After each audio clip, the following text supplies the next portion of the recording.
Assalamualaikum warahmatullahi wabarakatuh. Alhamdulillahilladzi alafa baina qulubina fa asbahna bi ni'matihi ikhwana. Nahmaduhu wa nasta'inuhu wa nastaghfiruh wa na'udzu billahi min shururi anfusina wa min sayyiati a'malina. May yahdihillahu fahuwal muhtadi wa may yudlil falan tajida lahu waliyan mursyida. Asyhadu an la ilaha illallah wahdahu la syarikalah wa asyhadu anna Muhammadan abduhu wa rasuluhu wa la nabiyya ba'da, amma ba'du. Kali ini kita akan mencoba menelisik sedikit demi sedikit apa yang bisa kita gali, kita teropong dari perilaku para sahabat, peri hidup para sahabat, perilaku mereka, sikap mereka, mungkin sedih dan duka mereka, senang dan tawa mereka, apapun aktivitas mereka, itu salah satu menjadi penting bagi kita. Salah satu yang menjadi penting bagi kita adalah karena mereka adalah sahabat Rasulullah SAW.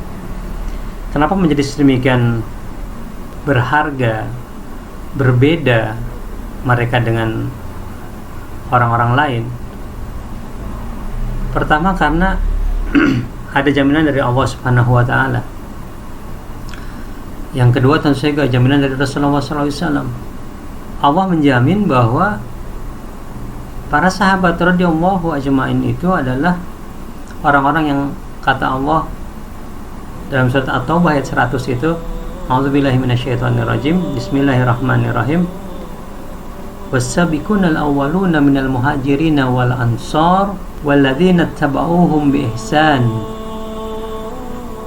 Orang-orang yang awal pertama kali dari kelompok muhajirin dan ansar, was-sabiqunal awwaluna minal muhajirin wal ansar,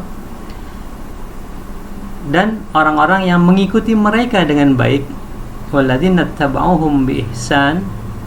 Apa janji Allah? Janji Allah, statement yang jelas dari Allah, radhiyallahu anhum wa radu'an.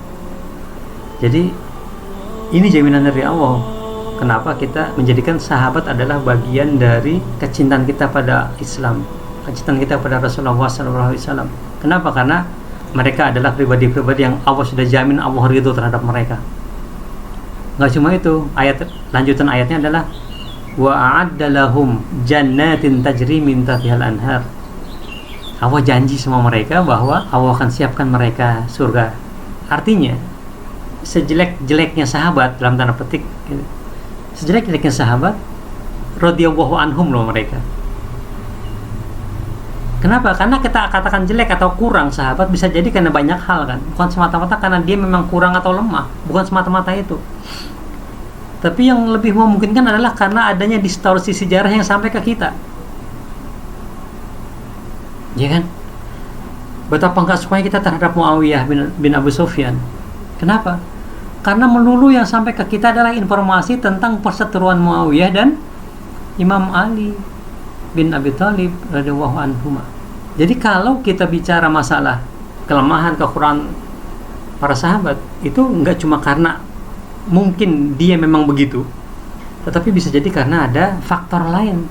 Dan yang lebih parah lagi kalau faktornya adalah karena distorsi sejarah, penyimpangan sejarah yang dilakukan oleh banyak pihak agar kita tidak paham dengan, tidak sampai ke kita perilaku kehidupan sahabat yang luar biasa itu dengan benar, dengan utuh setidaknya. Maka kita jadi akan menjadikan ini bagian yang luar biasa, sumber yang luar biasa kalau kita paham bahwa mereka atau para sahabat itu adalah orang-orang yang mendapat jaminan dari Allah Subhanahu wa Ta'ala. Apa jaminannya? Ridho Allah, dan dijanjikan surga bagi mereka. Nah, kita belum dapat, gitu. Atau ada orang yang menyatakan nggak suka dengan sahabat. Emang siapa dia? Gitu. Siapa lu? Kita nggak kenal dia, tapi dia menjadi orang yang seolah-olah paling hebat dengan mengkafirkan para sahabat ajmain, sahabat kabair. Ya. Yang kedua, mengapa kita bisa memberikan perhatian yang sangat lebih terhadap sahabat-sahabat Nabi? Karena jaminan dari Rasulullah SAW sudah pasti. Ya, yang Rasulullah katakan sahabat-sahabatku itu seperti bintang, ashabi kan nujum. Jadi pernyataan ini menunjukkan keutamaan. Pernyataan Rasulullah SAW ini menunjukkan kehebatan mereka, kemuliaan mereka. Karena dalam riwayat itu disebutkan sahabat-sahabatku itu ibarat bintang gemintang yang ada di langit itu, dan cahaya mana yang kau ikuti, dia akan mengantarkanmu pada petunjuk. Dari sahabat-sahabat itu, mana saja cahaya yang kau ikuti, dia akan mengantarkanmu pada petunjuk kebenaran, al-haq, pada al-Islam. Ini jaminan dari Rasulullah SAW. Seperti juga jaminan yang lain, kata Rasulullah dalam riwayat yang lain menyebutkan khairul quruni qarni. Sebaik-baik masa, sebaik-baik kurun, sebaik-baik zaman adalah zamanku ini, yaitu zaman Rasulullah dan para sahabat. Yang dalam riwayat lain menyebutkan nubuwah, ya, ketika Rasulullah menjelaskan tentang 5 fase perjalanan umat Islam ke depannya nanti, maka fase pertama adalah masa nubuwah, masa ketika Nabi hidup di tengah-tengah mereka, gitu. Dan ini adalah masa yang luar biasa, ya, masa di mana keberkahan dan at-tadakhul rabbani, campur tangan Allah turun dalam semua aplikasi, ada implementasi para sahabat radhiyallahu ajmain. Dan kita akan coba lihat satu-satu nanti, sebisa kita dengan segala keterbatasan kita, butiran-butiran mutiara hikmah yang bertebaran di pribadi-pribadi para sahabat itu, sehingga kita bisa mengenal si A, si B, si C dengan segala keutamaan-keutamaan mereka.